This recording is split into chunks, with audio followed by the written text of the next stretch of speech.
And hello everyone, I am Dan Bogus, and this is the first episode of the Bogus View. Today I would like to go over Starship serial number 8. Its launch, what it accomplished, and its ultimate kaboom. It's just a personal breakdown. I don't have an aerospace engineer history or anything like that. I do pick up information. I have picked up a lot of information watching videos from Everyday Astronaut Tim Dodd, Scott Manley, NASAspaceflight.com. What about it? There are several YouTube channels that do an amazing job of explaining a lot about rocket science. And if you're interested and you want to learn more, I'm going to put the links to their channels in the description of this video. But this is just my thoughts while watching, the SN8 flight. I could be wrong. There's a lot of stuff I could be wrong about, and I don't mind learning. So if I got something wrong while you're watching, just let me know. So we're going to start a little less than 1 minute of the countdown, and I'll just go through with my thoughts and my views, and we'll see how it goes from there. So let me load up the video and we'll get started. Just like the Falcon 9, all this steam venting from the rocket is planned. It's not a problem.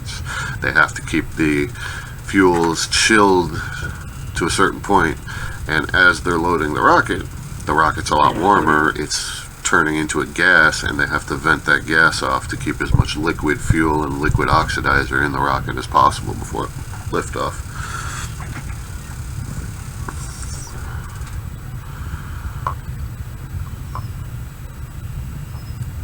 Stage prep is go for flight. 2 minutes 10, 8, 7, 6. Turn my own speakers 5, down so you don't get an 4, echo. 3, 2, 1. Okay. 0. At this point, all 3 Raptors have lit. You can see it's starting to lift off. And as soon as it reaches about this point, it has already flown higher than the serial number 5 and serial number 6. This is the first time that 3 Raptors have launched a vehicle. This is the first time a full flow stage combustion rocket engine has carried a vehicle this high. This thing is massive. It is literally as high as a 12-story building. And I'm not quite sure on the weight, but it is very heavy. Now, if you look at the Raptors, this is just my personal thought, so if there's someone out there who knows rocket engines, I don't think they're all at full thrust. I don't think they're all at full throttle. Later on, I'll get into that, because the exhaust plume looks different. Now, I know that as a rocket gets higher into thinner atmosphere, the exhaust plumes naturally look different. They start to spread out because there's not as much air pressure keeping them in that small column. But there's a lot of yellow there. And a little bit later on, especially this front engine, number 42, Life of the Universe and everything, you'll see a distinct difference in the way the exhaust plume is. But right now, it's not sure the altitude. They didn't give telemetry, but that one engine's about to shut down. There are a lot of people who are watching this who thought that was a problem, but there are also people who are explaining this was a planned shutdown. They want to get to 41,000 feet or 12.5 kilometers, and they want to control the thrust. They want to be able to control the vehicle, so they shut one down. They may have also shut it down to let it prepare for the flip at the end, because the 2 engines that shut down on the way up were the 2 engines that refired for the landing flip. A lot of steam, a lot of venting. Pay attention to the venting steam, because when I talk about engine thrust and why I think they're not at full throttle, that steam helps kind of explain what I'm looking at. The second engine's about to shut down shortly, And when it does, you'll see all that orange and yellow that's in the exhaust plume. Engine number 42 right in the front will stay lit, but the exhaust plume changes. I think they push 42 to full throttle when that second engine shuts down, and you'll see no yellow in the exhaust plume. And also the exhaust plume will start to separate from the engine bell. If you've ever watched a space shuttle launch, when they fire up the main engines on the orbiter, you'll see that the exhaust plume kind of separates away from the engine bells when it's at full throttle. So I think on the way up, they didn't have all these engines at full throttle. Okay, now look. There's no yellow in the engine anymore, in the exhaust plume coming out of 42. And I think when they shut that second engine down, they pushed 42 to full throttle. Now, here's what I love about the Raptor engine. You have a 12-story, several-ton vehicle in the air. That one engine is holding it in the air. Watch the exhaust. Watch the venting that's coming out. It is no longer going down. It is holding at 40, probably 40,000 feet. That one engine is holding it there, and it is translating it sideways to get it more over the Gulf of Mexico, just in case they have to use the vehicle destruction system. So there are charges on this thing where it looks if it's going to go out of control. They would rather blow it up in the air, get rid of all the stuff that could possibly explode if it hit the ground in one piece, and just have smaller pieces falling to the ground. There's less chance of hurting people that way. But that one Raptor engine is making this thing hover at 40,000 feet, and it's amazing. You can see there now the exhaust plume is actually separated from the engine bell. So I think engine number 42 is at absolute full throttle right there. I'm not sure what this exhaust is. I don't know if it's intended or what. It might be something having to do with the atmosphere. Now here's the shutdown. You can see, if you look at the top, you can see the RCS thrusters firing to push that nose down while the back fins are still up. And then as it gets down to a more horizontal, all the fins stretch out. Another interesting thing that I found is that these flaps, as it's doing this belly flop down, the flaps aren't fully extended.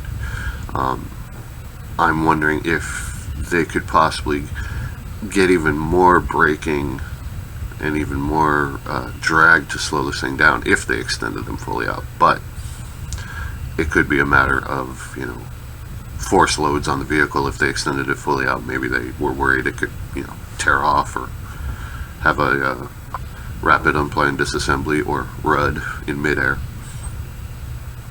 But it's absolutely stable. Elon Musk tweeted before all this that there's a good chance that a lot of this won't work. There was a good chance it could probably lift off a few hundred feet and then explode. This is the first time that they launched it with a nose cone on it. They didn't have the nose cone welds tested. First time they launched with the flaps, they didn't know what the flap welds would do, how they connected them.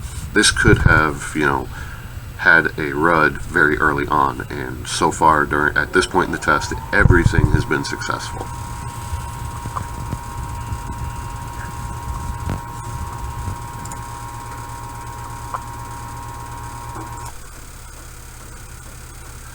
Okay, I had to pause it because there was some excess noise that I didn't want you guys to live through. So let's get back to watching this thing do its belly flop. Now it is absolutely stable.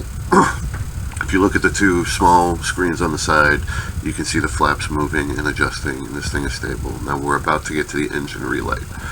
I'm going to pause it for a second here. Elon Musk tweeted that there was a pressure problem in the header tanks. There are header tanks inside the vehicle. For liquid oxygen, there's one up at the tip of the nose, and then inside at the very bottom, it's either at the bottom of the methane tank or at the top of the liquid oxygen tank. There's another header tank for the liquid methane. And these tanks remain full. They don't burn fuel on the launch.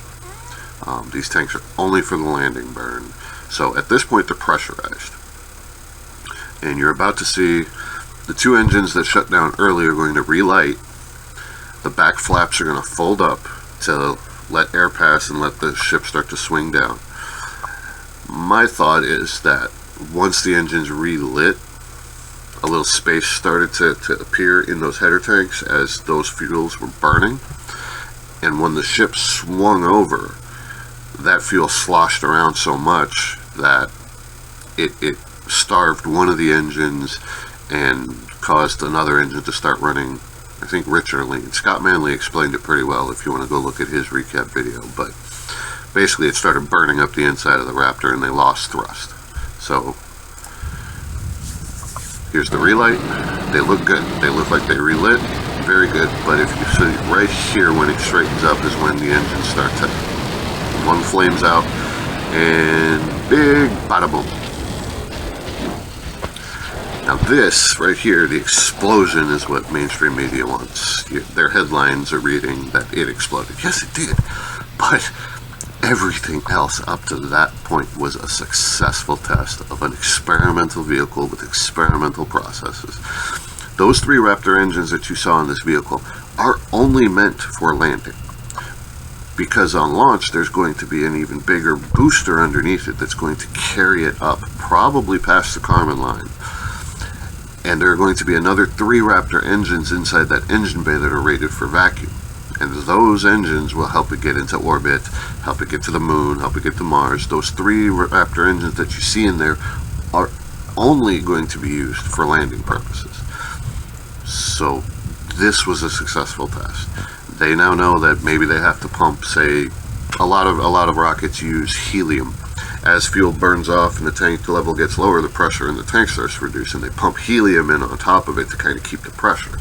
So maybe they have to pump more helium into the header tanks as it's doing that flip to keep pressure, keep the fluid down to the intake. But now they know. And they already have a fully stacked serial number 9 waiting in the wings to be tested. So don't make judgments when you see a headline saying that SpaceX rocket explodes. They were fully prepared for it to explode. Elon Musk said there's a 33% chance of a fully successful test where it does everything and lands. That gives it 66% chance that it was going to do this. A lot of people didn't even think it would make it this far. A lot of people thought it was going to have a rapid unplanned disassembly maybe a minute after takeoff, or when it turned over and flipped, that the flaps wouldn't keep it stable and it would roll out of control and spin out of control. There were people who said it couldn't do the flip. It wouldn't be able to reignite. It would just slam sideways into the ground and boom. This did everything it wanted to do except keep enough thrust to slow it down to land. It was a successful test.